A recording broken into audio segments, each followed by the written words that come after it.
Sejam todos bem-vindos ao canal De Paula História Oficial. Sou o Pedro De Paula Júnior.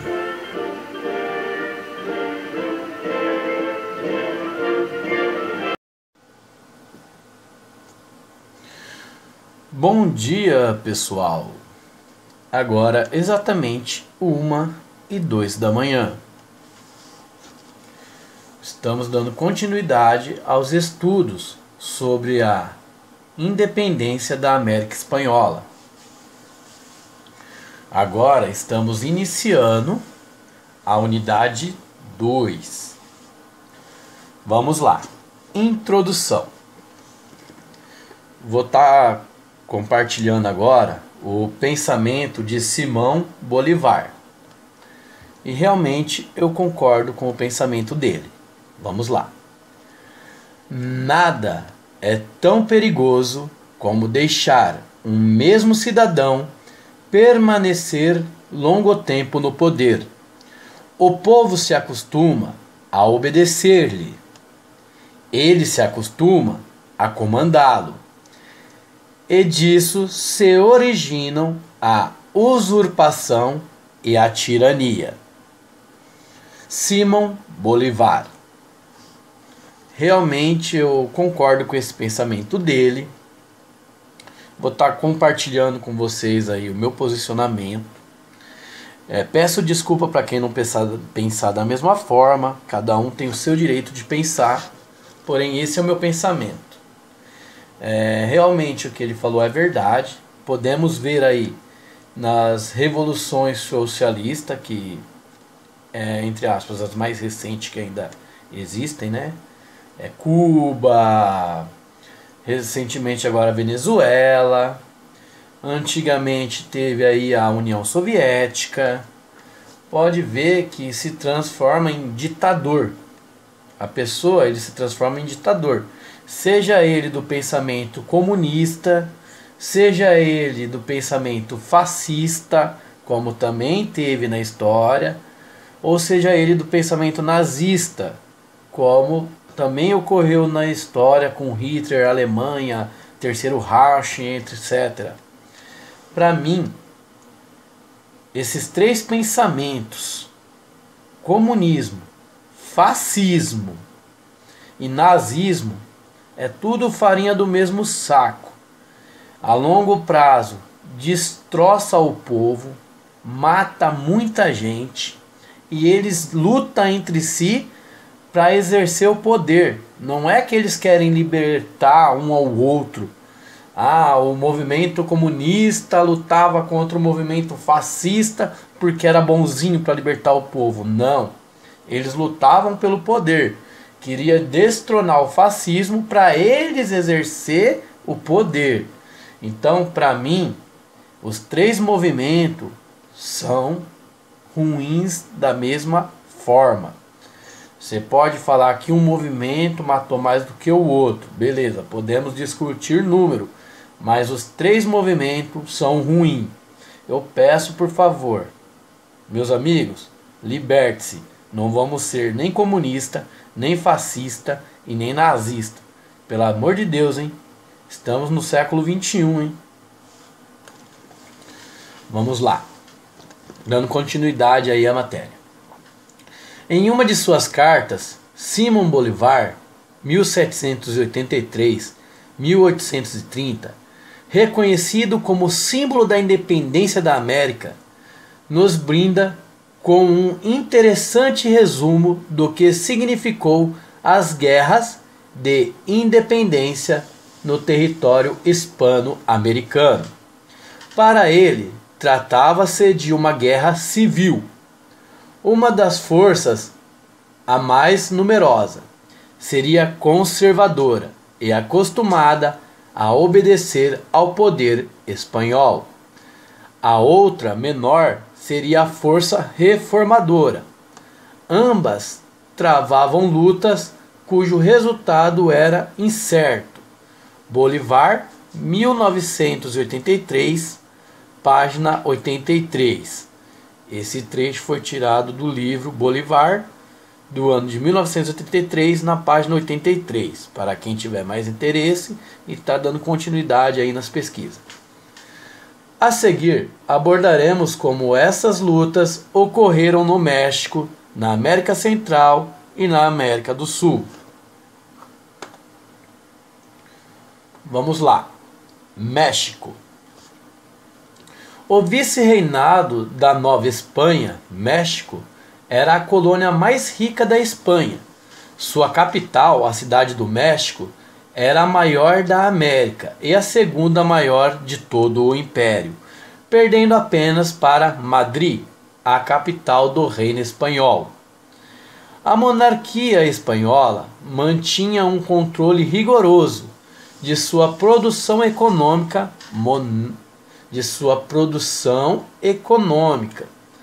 e de seu comércio. Também os planos sociais e administrativos sofriam restrições da monarquia. Esse conteúdo foi tirado do livro de Ana, 1991. Esse Ana é com 2 N, A-N-N-A. Para quem tiver interesse aí de estar adquirindo o livro, pesquisar mais sobre o assunto.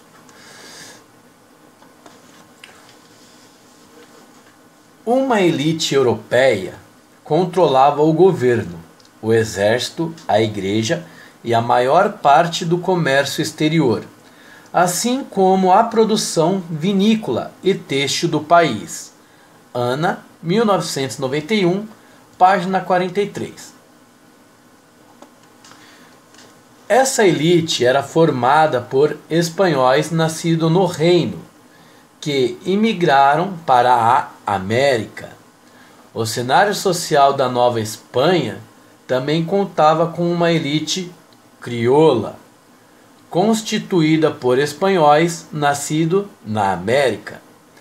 Eles eram mineiros, comerciantes e proprietários agrícolas, proprietários agrários.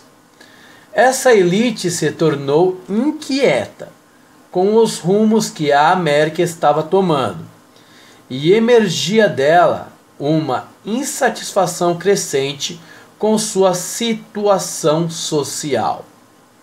Não eram tratados com o privilégio com os quais a coroa atribuía aos espanhóis peninsulares, embora também fosse uma camada social favorecida pela Espanha.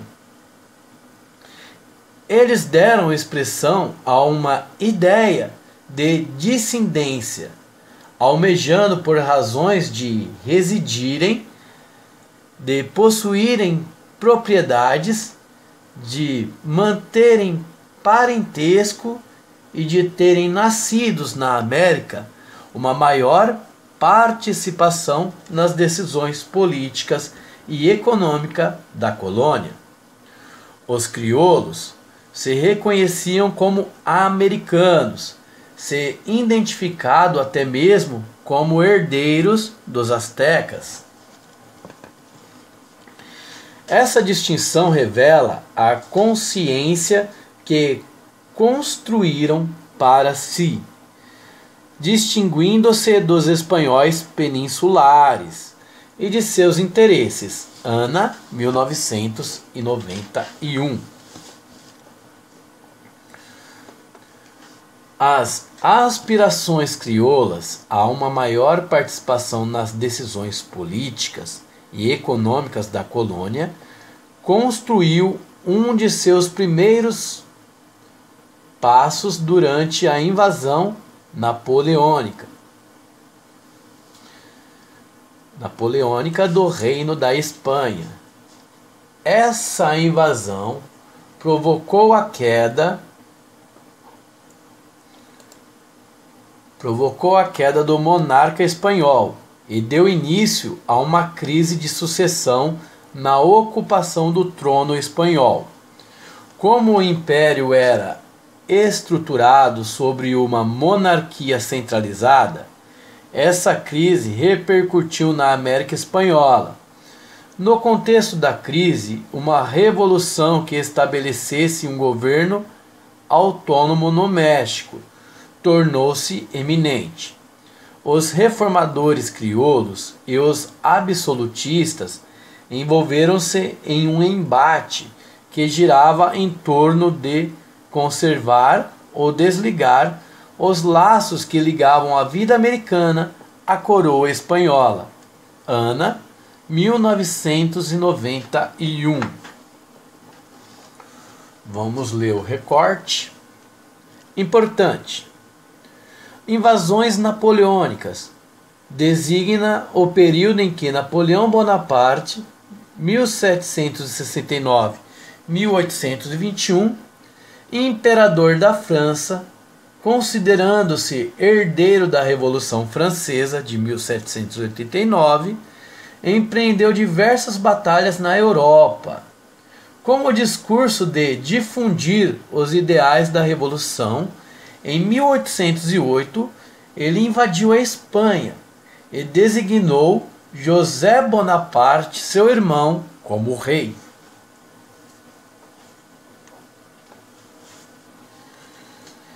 Em 1810 teve início uma rebelião iniciada por Miguel Hidalgo e Costilla contra a intendência de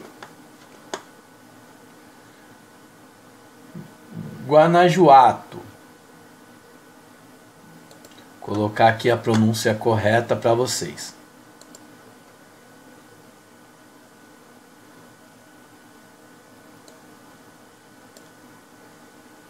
Guanajuato. Guanajuato. Guanajuato.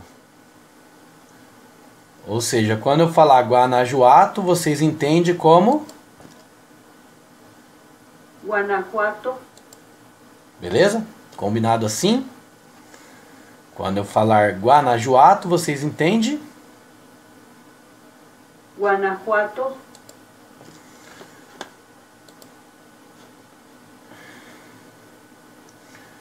Dando continuidade.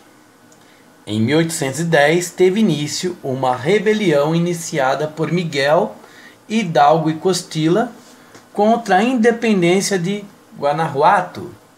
Os rebeldes se opunham ao domínio espanhol e aos impostos aos quais eram submetidos. Essa rebelião incorporou aos seus objetivos a independência. Ela ganhou a proporção de uma guerra violenta, que resultou na destruição de Guanajuato. A vitória alcançada nessa rebelião motivou os insurgentes a estendê-las à capital, a cidade do México. Assim acreditavam os rebeldes, libertariam toda a colônia. Venegas, o vice-rei, organizou uma força militar para combater os rebeldes, liderados por Hidalgo. Os combatentes entre essa força militar e os rebeldes nas cercanias da cidade do México resultaram quase no extermínio dos rebeldes. Após reorganizar as forças rebeldes, os combates continuaram. Agora nas proximidades de Guadalajara, Hidalgo foi destituído da liderança dos rebeldes e morto. Ana, 1991.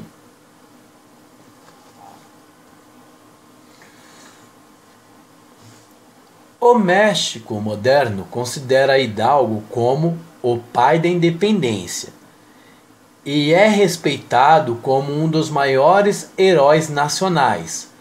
O dia do Grito de Dolores, 16 de setembro, é o dia Independência de México. Apesar de que a revolta só durou 3 meses e seu impacto foi contraproducente, mergulhou o centro do país em um banho de sangue e destruição, empurrou os crioulos a alinharem-se no bando realista a fim de defender suas vidas e bens, e afogou o objetivo inicial de autonomia em um mar de sangue. Ana, 1991, página 52.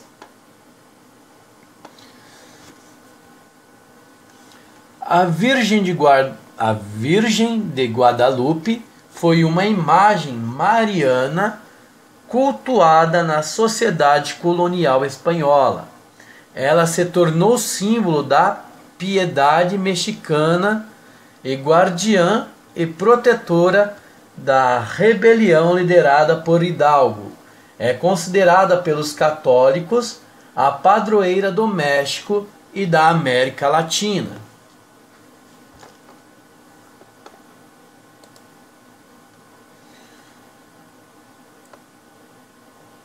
Pessoal, vou dar uma pausa aqui, vou beber uma água e já continuo a leitura. Continuando. Bom, na página seguinte do material tem a imagem da Virgem de Guadalupe. Para quem não conhece, eu vou estar colocando aí na capa do áudio. Durante o áudio vai estar aparecendo a imagem. Continuidade no texto.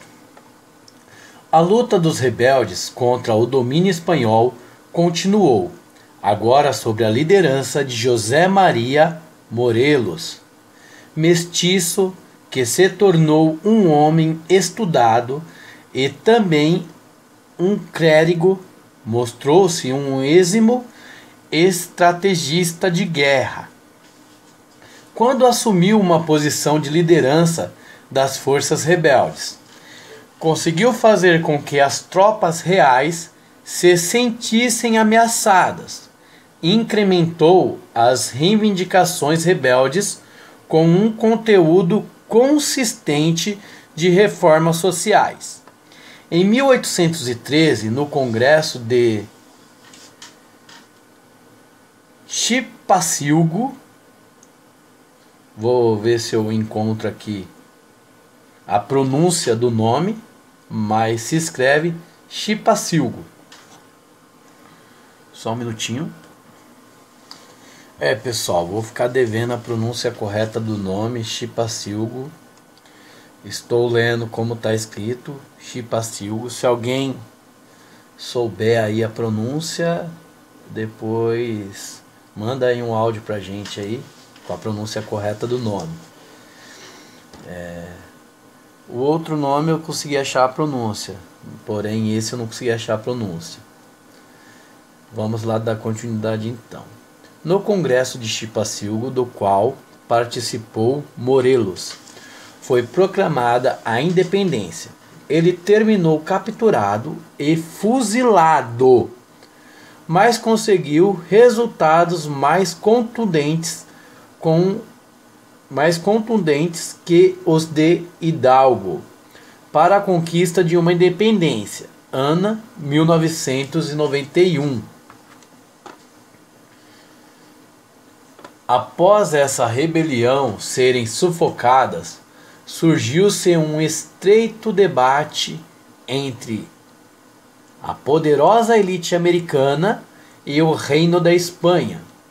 Quando as razões da guerra de independência, tais debates resultaram em algumas conquistas americanas.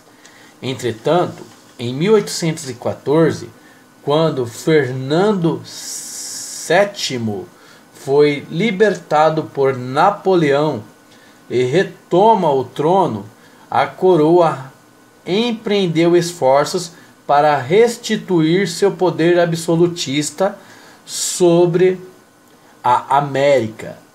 Os americanos assistiram à chegada de uma série de decretos vindo do outro lado do Atlântico. Em 1821, Iturbide, que havia participado das campanhas contra as rebeliões lideradas por Hidalgos e depois por Morelos, rebelou-se contra a Espanha. Ele firmou o compromisso de manter os privilégios da elite, para conseguir a independência. Conseguiu estabelecer um consenso social em relação à emancipação americana, conquistando membros do exército real e da elite crioula. Passou a controlar várias cidades. Fez sua entrada triunfal na cidade do México sob o discurso de estar restabelecendo o Império Mexica, Azteca, subjugado pelos espanhóis, através de Hernán Cortés, como quem estivesse refundando o Império Mexicano. Ano 1991. Somente em 1824, após a queda de Iturbide, se criou no México uma república federal, que propôs uma nova constituição e ortogou autonomia aos estados para se governarem. Esse foi o desfecho do processo de independência no México, ano 1991. Bom, vou estar finalizando a primeira parte por aqui e dar sequência na segunda parte para o vídeo não ficar muito extenso, para o áudio vídeo, né? Não ficar muito extenso. Até a segunda parte.